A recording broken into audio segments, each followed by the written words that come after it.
Go inside, go inside, go inside. Where's James? Where's James? James, inside.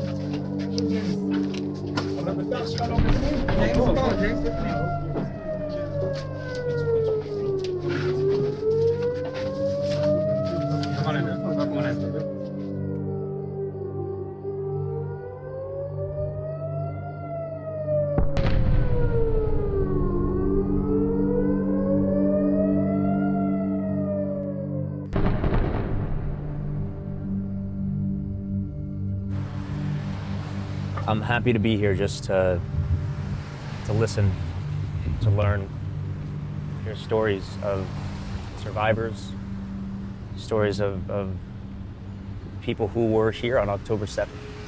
I had a friend, she served in the Middle East, and I didn't know much about her experience as a servicewoman, but she grabbed me by the shoulders when I was leaving. So I'd mentioned that I'm going to Israel, and she's just like, you are not prepared for what you're gonna see. She planted that seed of, I don't care how strong you are, how strong you think you are, what you've been through in your life. You're going to see things and experience things that you're not ready for. Was that landing here or is that being shot from here? No, it was from Gaza. I was just saying that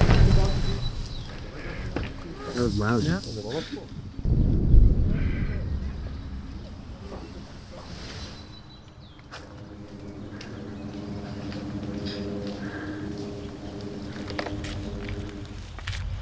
We are at the part the terrorists entered to the kibbutz.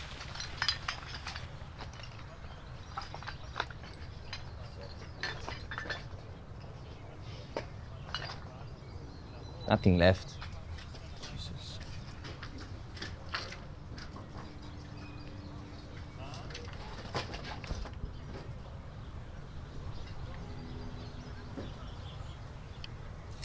Have you ever seen anything like that? No? It's crazy. I mean, you lived in Israel for your whole life. Have you ever seen anything like this? No. How long were you and your family bunkered down in the house before you felt like it was safe? There was no electricity, so we didn't realize what's going on. Yeah. How bad is the situation? 4:30, we started hearing Hebrew.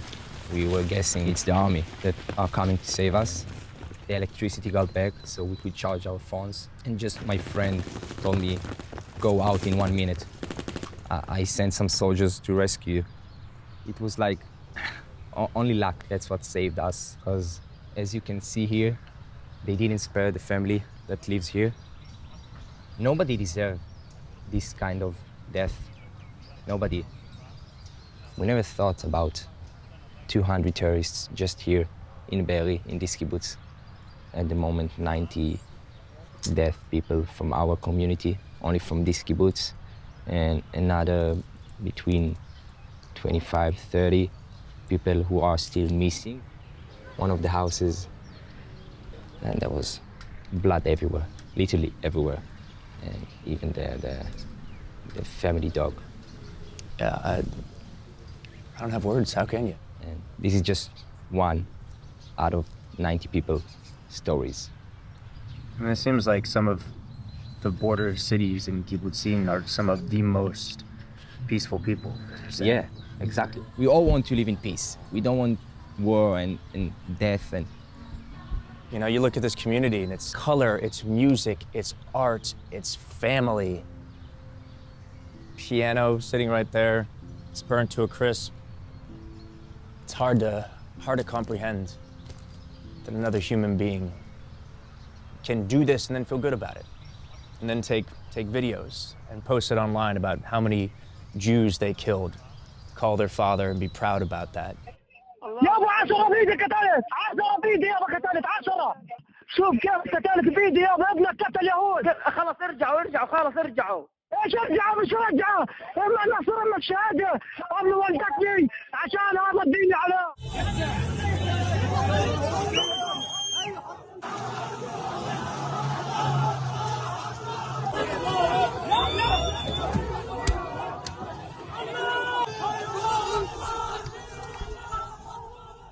This is the most amount of Jews that have died since the Holocaust. And this is happening right now. This isn't right. And this also isn't just another conflict. This is a massacre. The fact that people are trying to make this some sort of political conversation is wild. This isn't political. This is inhumane. Yeah. That's it. Terrorism at the worst degree. Just a couple of mortars going off, a couple of artillery shells. It's like, literally the war is down the street. Gaza was supposed to be Singapore. Gaza was supposed to be Hong Kong of the Middle East. What do we see from here? We see this is the Gaza Strip. 365 square kilometers. 2.1 million people who live there. It depends who you ask. With a water crisis, energy crisis, sewage crisis, and economic crisis. And who is the sovereign government in Gaza since June 2007? Hamas. إذا لم تكن حماس متشوفة للسلطة. حماس كانت تبحث عن سلطة مقاومة. استغلينا وجودنا في السلطة في بناء المقاومة بكل أدواتها، أسلحتها، تصنيعها، التخطيط، التدريب، الأنفاق، وظهورنا آمنة. يجب أن ننتهي. أن ينتهي وين؟ بس بقطاع غزة؟ ينتهي إلى لا بتكلم عنه كل الأراضي الفلسطينية. كل الأراضي الفلسطينية يعني زوال طبعاً. إسرائيل؟ طبعا. وجود إسرائيل غير منطقي. Since 2005, there are 0 Israeli soldiers in Gaza, 0 settlements inside Gaza. Since Hamas controls the Gaza Strip, they led 4 rounds of wars.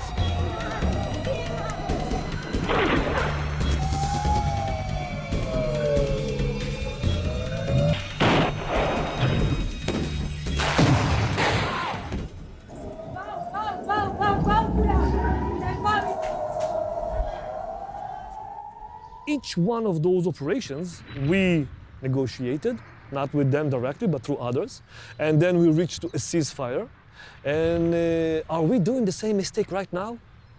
Meaning, if you reach to a ceasefire with a terror organization, not directly through mediators, and there are negotiations, it means you actually legitimize a terror organization. And then May 2021, Guardian of the Walls. Gaza's right there, and we're standing there, and we're being asked to move in case there's snipers. No, they know I'm here. Enough. They know I'm here. They know he's here. They might know I'm here at this point. They know you're we obviously here. know they're on social media, so they know you're here. Not trying to make too much light of a very dark situation, but we are moving so we can avoid sniper fire. I heard today that, I heard a quote just today that I guess is very common around here, but I'd never heard it, which is first they take Saturday, then they'll take Sunday, which really resonated with me. I was in the 6th grade when 9/11 happened. 9/11 was terrorism. It was Al-Qaeda, it wasn't Hamas, but they just continue to grow into more radical versions. So now it's Hamas with ISIS, it continues to get more and more radical. It's the same exact ideology. I don't think people acknowledge that. They want to believe or don't want to believe that that's a possibility. So they go, no, it's not our problem. It's just Israel, it's just the Jews, it's not us. And we know that's not true.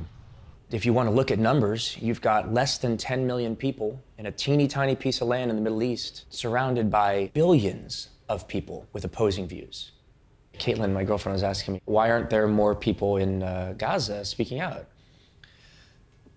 And I was like, well, you know, if you think it's scary for me to speak out, imagine if your leadership would kill you. Unquestioned, undoubtedly look for you to kill you, and maybe in a brutal way. Besides, the Hamas controls the press, they control the narrative, like how do they get it out there too? I mean, it wouldn't be an easy thing to do, and it would be a very brave thing to do. And I saw a video of a bunch of brave Palestinians marching through the streets, condemning Hamas, saying they don't represent them.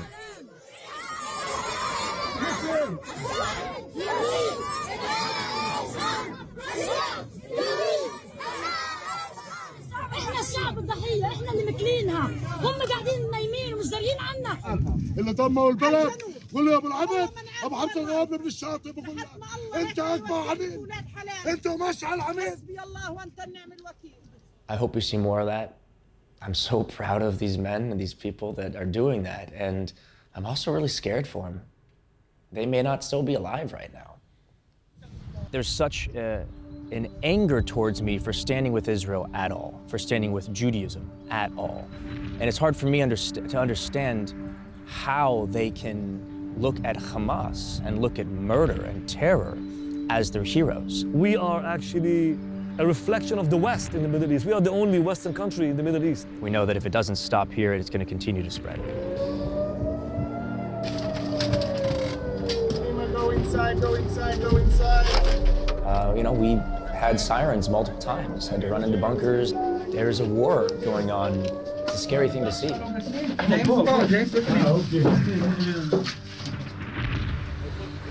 I give it. Hurry. Okay, so I guess that's standard procedure around here. That's the procedure. Hey. Thank you. Wild. Thank you, guys.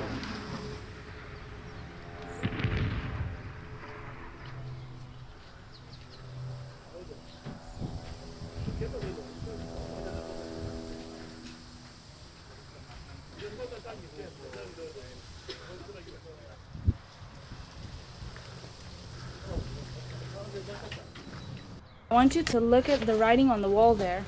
It says Sridei Adam al Sapa. Human remains on the sofa. The apartment has been cleared. It's been cleared from blood. It's been cleared for the remains of the bodies, and I will not go into the condition that we found them in, but you can understand. And it's been cleared by Zaka. The blood's been cleared, the bodies, all the mess that was, and you can still see and feel what happened here. Even 47 days after, I think, tell me if I'm wrong, but I think you can smell.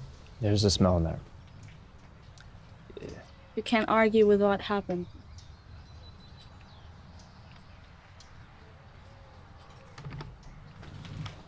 But let's call them the military of Hamas. What kind of military does that? A lot of the networks don't even call them terrorists. They'll go Hamas militants. You know what? I'm not trying to speak to people that are not going to change their mind. I don't know if there's a way to combat hate, and hate that's been taught and ingrained since childhood. But I'm hoping that anyone else who is open to the truth, who wants the actual truth, are curious about, hey, what actually transpired? I'm seeing all of this information and understanding there's a lot of misinformation. I'm hoping they can hear these stories and try and put themselves in the shoes of the people living in this kibbutz. My name is Jamal Waraki. I'm a volunteer in Zaka. Our unit is specialized with taking care of unusual deaths. Actually, I was one of the first ambulances who got here in the conflict zone. In 13 years of volunteering with Zaka, how would you say that October 7th has been different? I'm supposed to be used to it, but what happens here on 7th of October, it was never anything like I've ever seen.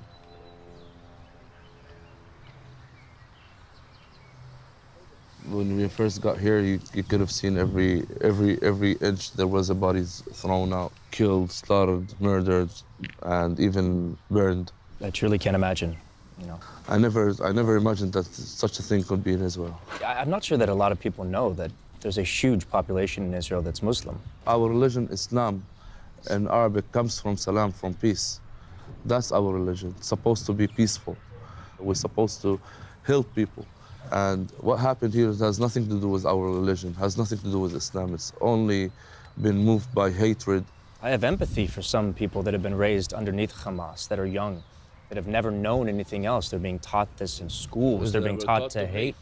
إذا فقدت بنتك هذه الحبيبة لطيفة، إذا قررت بدها تفجر حالها، أنت بدك تكون فرحان؟ أنا بدعمها وبأيدها بهذا الموضوع.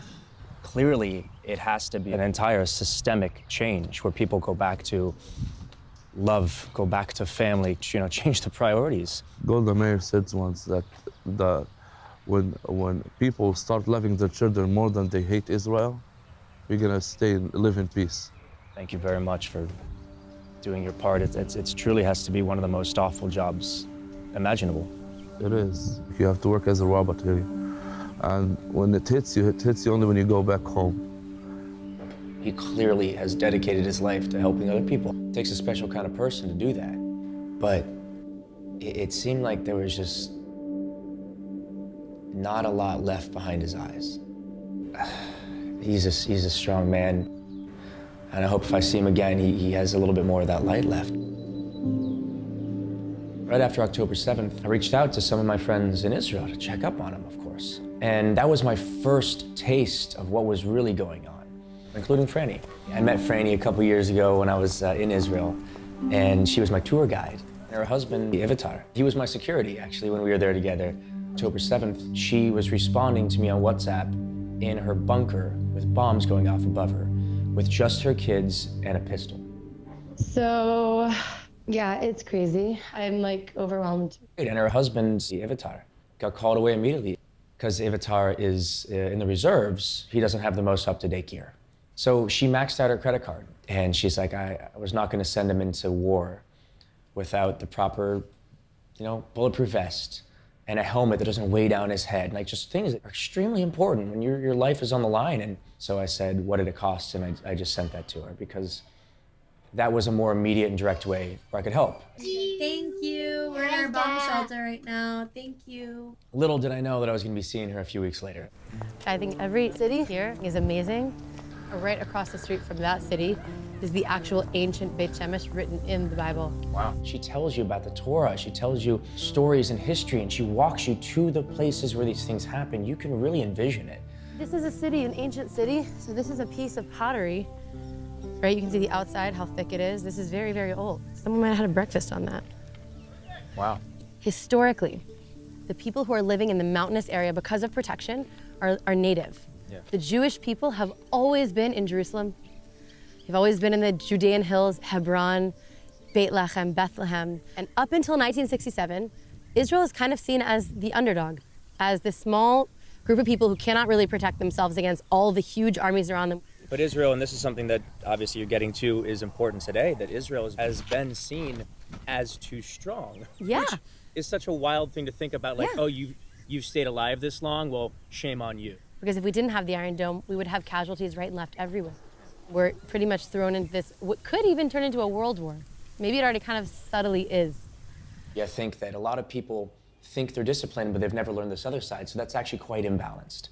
And I think some of these people are the loudest voices right now, thinking that they know best, the most peace-loving, but they don't have any understanding of the other side. When you see it, you're like, no, we're not the aggressors. You don't want anyone dying on any side. That means you're in the good, but you start questioning. Nobody with love in their heart agrees with that. Yeah. And I wish I could see Avatar. I think he's in the West Bank right now. Your life is on the line. Platoon commander in elite forces, he is first one in the door. The Jewish people, unfortunately, are constantly reminded that they need to stick together. But because of that, they do. They have each other's backs, and they just show up. I gotta say, it was a breath of fresh air going to the volunteer tent where they're cooking food for the soldiers. Because there had just been a lot of heavy conversations and stories. But to go and see them just smiling, eating up, conversing, being happy, and then realizing that it's all donated. It's civilians, it's friends, it's families, donations. And they've been there all day, every day, for 47 days at that point. This is beautiful. My name is Yahav. I'm working here for a month and a half. All this structure and all the food we're making, we started in 1,000 people. Now we are in 20,000. 20,000 soldiers a day? A day. Wow. 2 tons of hamburgers a day. a lot of food. And it's all volunteer. It's all donated. voluntarily. People are donating money, That's and awesome. some of the soldiers, this is the first hot meal that they eat in a month. Wow. If people are inside the Gaza Strip, they're coming out, they eat already military rations inside. Several soldiers, they were talking about being in Gaza and talking about how there are so many innocent people over there and talking about how they go in to protect Gazans from Hamas. Yes. They're putting their lives on the line. My son is in the army inside, and I'm not sleeping for 2 You months. just showed me a video. There's a rocket being launched. He's like, look, it's my son's truck. And I'm thinking, oh, it's going to miss. Nope, hits it. Thank God he's all right. Not everybody had the same fate there, but he was lucky. What else are you going to do besides smile and appreciate the luck of him being alive?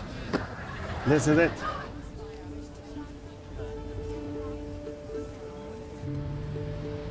I know that you know, my girlfriend, people who love me didn't initially understand, well, there's a war going on. And I called my dad, and within, I don't know, less than a minute maybe, he said, I know you. Me too, I was thinking about this, but he was like, I know you, I know it would break me to have something happen to you, but you'll regret it if you don't go. And that's really all that I needed to hear from my dad.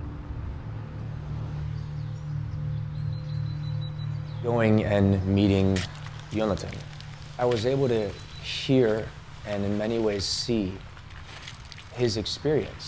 I mean, he literally depicted in the place that it happened. היה כמו מתחם אומנים כזה. Like artist area? So the whole festival was about arts, health, yoga, community, positivity. Most people were still awake and dancing. And everyone. זה היה כאילו הטופ. ואז התחיל כאוס. ניב, איפה ניב? ג'נה, ילדים לבד. בואו, הביתה. וואו, וואו, וואו.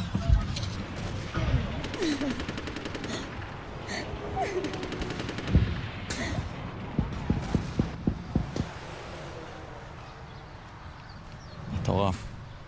הרוב פה כבר היו מתים.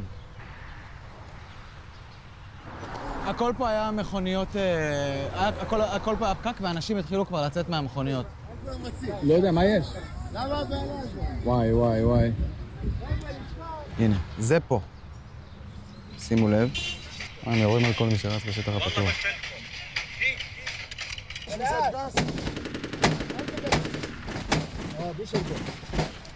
والله بشتغل. Want to go inside? בוא. קם.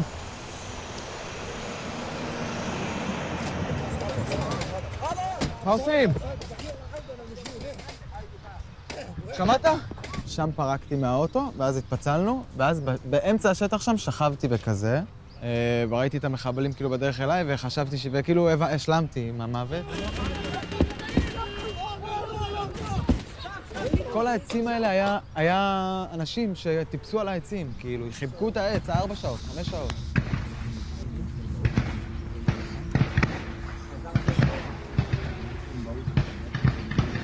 יכול לתאר לך פה מה היה, אבל זה בלגן עכשיו, להיכנס, כאילו... אני לא יודע איך להסביר את מה שהיה לך בעיניים, אני לא יודע. אתם לא, אי אפשר, והרעש, והצרחות, לא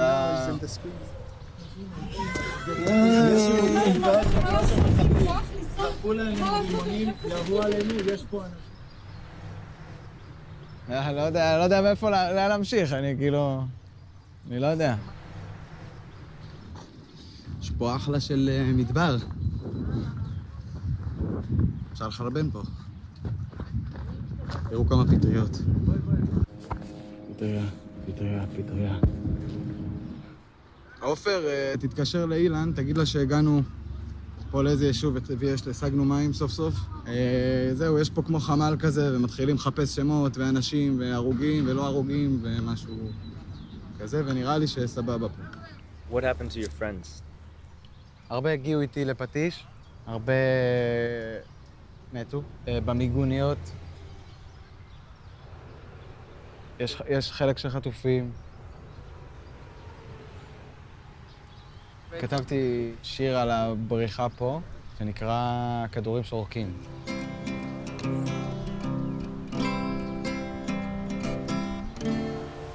זה זמן לישוע, אז בואי נעזוב הכל ונתחזק ביחד.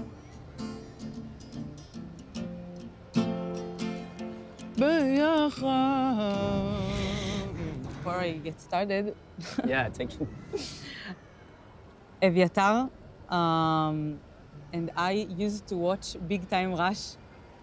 We spend hours, really, like, so I hope he will return soon so I can... We'll definitely get over here at some point. I will come with him. Absolutely, absolutely. back to October 7th. Where was Eviatar? At the Nova Festival, yeah. He went out at Friday night.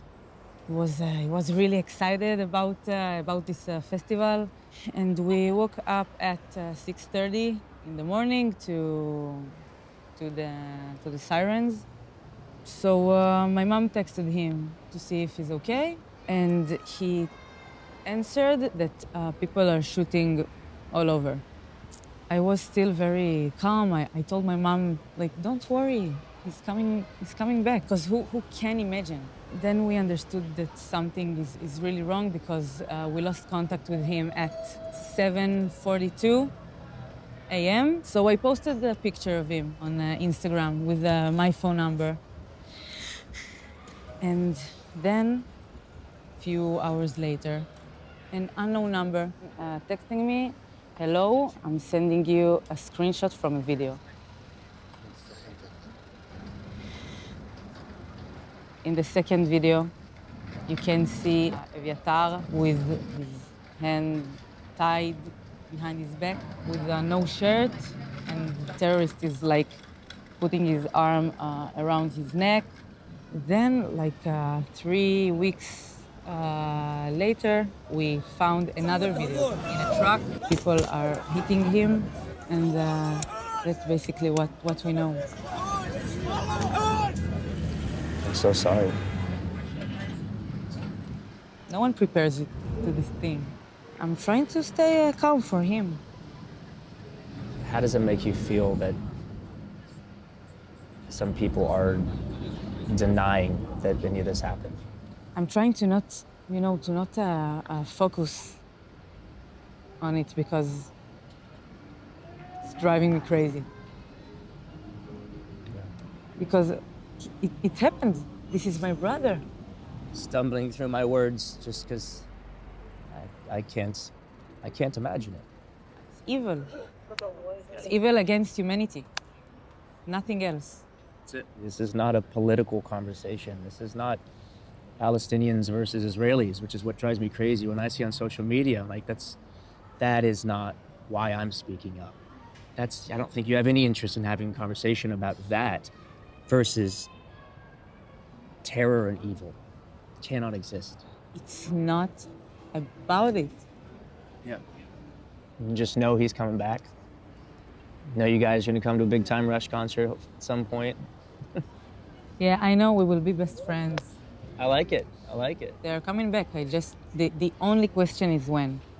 Yeah. When we were speaking, it felt like I was speaking to my little sister, and the energy, the weight of that conversation felt maybe more real, maybe heavier than any other thus far. I appreciate you sharing that with me, and I appreciate you being so strong. I'm not dealing with a fraction of what you're dealing with, and it's still tough. I'm gonna try and remember to just focus on peace and focus on being kind and staying true to my nature and your nature. Once we were done, we hugged, and she didn't want to let go. And she's trying to be so strong. Everything she said was not poor me. Everything she said was, no, I keep going. It's okay, he's coming home. Even though the reality is he might not. And I pray he does. You know, he makes it back here. I'm gonna fly them out to a show. I'm gonna come out here. It's like I wanna hang out with him. You know, I wanna give him the biggest hug ever and tell him it's gonna be all right. הלב אמר תעזוב, רציתי להישאר. חי במין הרגשה כזו, שאין עוד רגע, אל תשכח לקחת אוויר. אז עומד במקום ומחשב לי מסלול חדש, דרך עפר ובוץ. צא לדרך את הדרך הבא יאיר.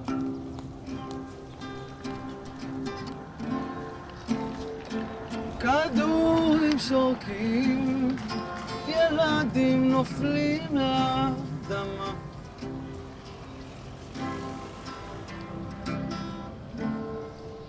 כוחה של אמונה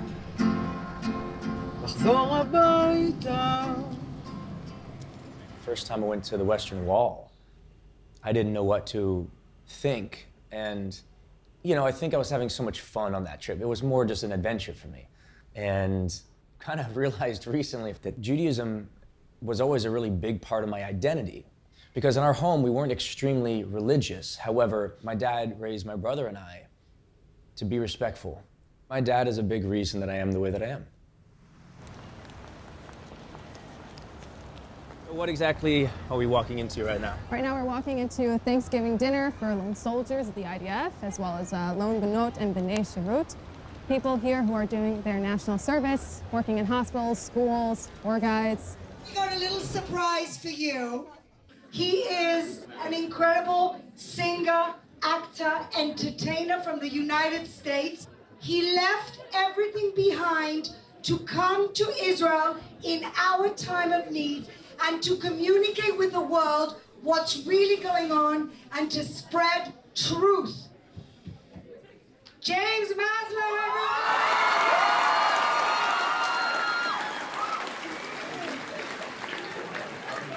Well, that was the most exciting entrance I've had since I've been here. Before we get into a little bit of why I'm here, it is so nice to see so many smiles.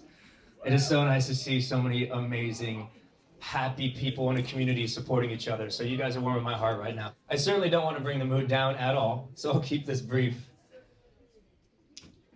But I posted a couple of things right after October 7th. And that may seem silly, like that's not doing much, and maybe it's not, but there's a lot of people who aren't even doing that. And what October 7th showed me is that anti-Semitism is so much deeper and more rampant than I ever thought. Israel is known for being such a force for such a small people. They keep getting bullied. They don't play the victim card.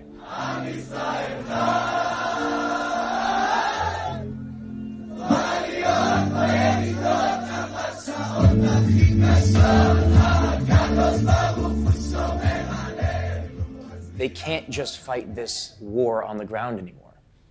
They have to fight this war on the social media level. They have to fight this war in the public eye as well. I hope that me coming here is inspiring more people to stand up. More Jews that are currently afraid to speak up. I was viscerally reactive to what I was saying. Made me physically shake. I grabbed my hand at one point to try and stop shaking, because then I'm combating, why am I doing this? I'm a very comfortable speaker. I'm a very comfortable performer. And it's because it's extremely foreign. It's not just foreign to me, it's foreign to them. It's unnatural, it's unexpected, it's hard to comprehend, and I think it's a way of my body just kind of trying to be like, I don't know what it's trying to tell me, but it's trying to tell me something. And it's strange, and then I keep going back and getting in my head about like, why can't I just speak? But then I realize, like just about every other thing in my life, that's what I'm living, that's authentic, and that's real. So, fuck it, I'm not gonna hide that.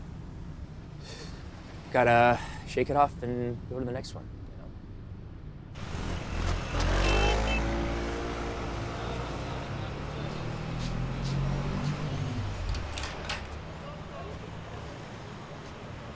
There. That's cool. How you doing? I kind of love I Will Fear No Evil, too. I think this one. I think I Will Fear No Evil. Yeah. I kind of like it. You have to choose because. How do you say that? Lo ira wa. You have it like here in English, so you can see. Lo ira la. Lo ira la. Lo ira la. Lo ira wa. I think I'm gonna do the Hebrew. I think this is gonna be more powerful. You know? It's like a slang way of saying Okay. That looks good. Hebrew speakers. Lo hirata. We spelled right, huh? Yeah. Everything good? Everything look right? I'm correct? I got proof. You, huh? Look good? Okay. I decided to place it here because when I sing, I hold a microphone up, and it's usually with my left hand. And I've always thought if I get a tattoo here, it has to be extremely personal, extremely meaningful, because it's going to be very visible. So we decided to do a small thing in Hebrew. It says Lo Yirah, which essentially means I will fear no evil. And I was talking to Franny and a lot of my Hebrew friends about what's important. I've seen a lot of death, and yet I've seen Israelis and Jews still choose life. going to fear no evil. I'm going to stand up. And in my personal case, I might lose followers, I might lose opportunities. But you know what? That's all right. I'm really excited that we're getting to meet up with Evyatar. I got to see Franny the other day, and that was wonderful, but of course, Evyatar was called as a platoon commander in the reserves to war.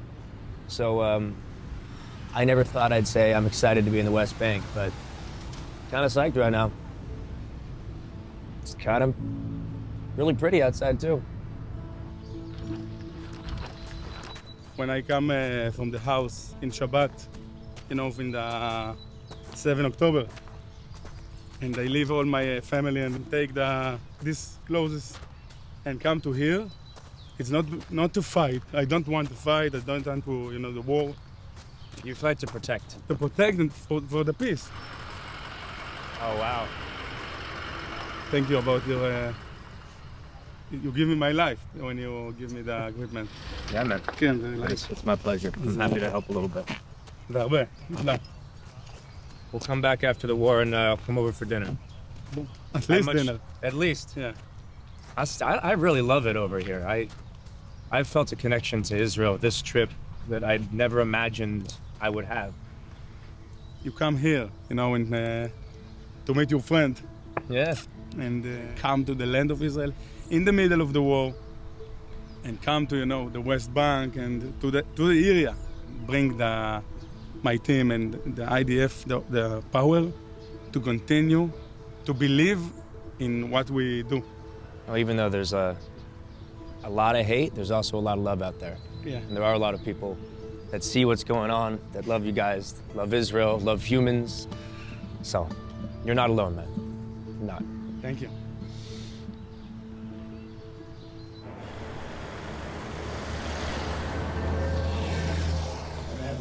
It smells good. It's also turkey and, Thanksgiving. Mm-hmm. Hello. Lovely entrance. Thanksgiving was yesterday in the States. Excited to have a little proper Thanksgiving dinner. Jews, Muslims, like it's supposed to be just a big group of friends that coexist in peace and all the things that are like my friend groups at home, which is totally normal. So excited to meet them, and so this should be fun.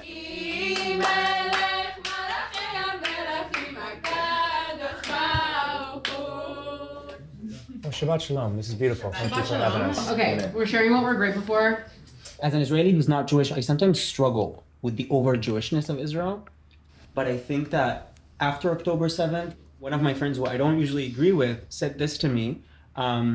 She said, it's the first time that a mass murder of Jews is not just gonna go by with no response. And it really kind of it made me realize something, and it really does, it makes you think. Because it's true that 80 years ago, Jews were massacred like that, and there was no response. And nobody did anything. We're sticking together, and it's really heartwarming. So cheers to that. To that. I love you. My main toast is James with Polina, following where you told us that you were coming to Israel, and I just thought, wow, that's real courage, because I have Israeli friends and I have Jewish friends all over the world that are too scared to speak up their opinion. And then I think of you, and I cannot express my real, genuine, true gratitude and respect that I have for you. So big thank you, big respect for being here. L'chaim, I'm so happy to have you at my table. So happy. Amen. Ditto on every word. It's so much at once for me. Having people randomly in the streets come up and say thank you. And friends I haven't spoken to in years. Happiness, I'm focusing on it. Messaging me just with appreciation. And it certainly is outweighing the hate. It is. And I'm gonna continue to focus on it. And I think what's the scariest for me is that here in Israel, everybody gets it, And I feel so accepted and so loved. And I just don't know what I'm gonna walk back into. I will not stop speaking out. I will not stop asking questions, learning, spreading the truth as unbiased as I possibly can. But I'm scared. I'm scared to go home.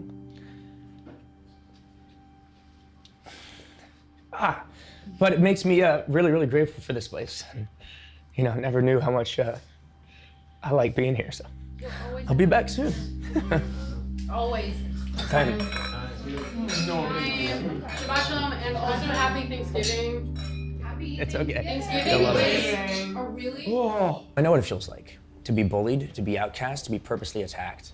The bullying that I encountered in theater, ironically enough, by not being the normal person that went into a theater program, was horrific, was really bad. I actually had to move schools multiple times. People at colleges just like asking me to come help them, and I'm like, I didn't sign up, didn't ask, didn't try to be this savior of Judaism, you know? And at the same time, though, I'm not gonna be afraid, I'm not gonna back down because they're being bullied. I've always believed in standing up for what's important to you. This has turned into something bigger than I expected, something bigger than me. And the beginning of it, I was very sad. And I guess every day that went on, I heard more and more stories, but also saw more and more joy. And I know that that's gonna be up and down for a while. I hope this war is over so soon. I hope there's peace so soon, but it could be a long time. And I hope that people can remember the joyous moments and keep going back to them, keep finding them. And I'm saying that because I hope I can keep doing that.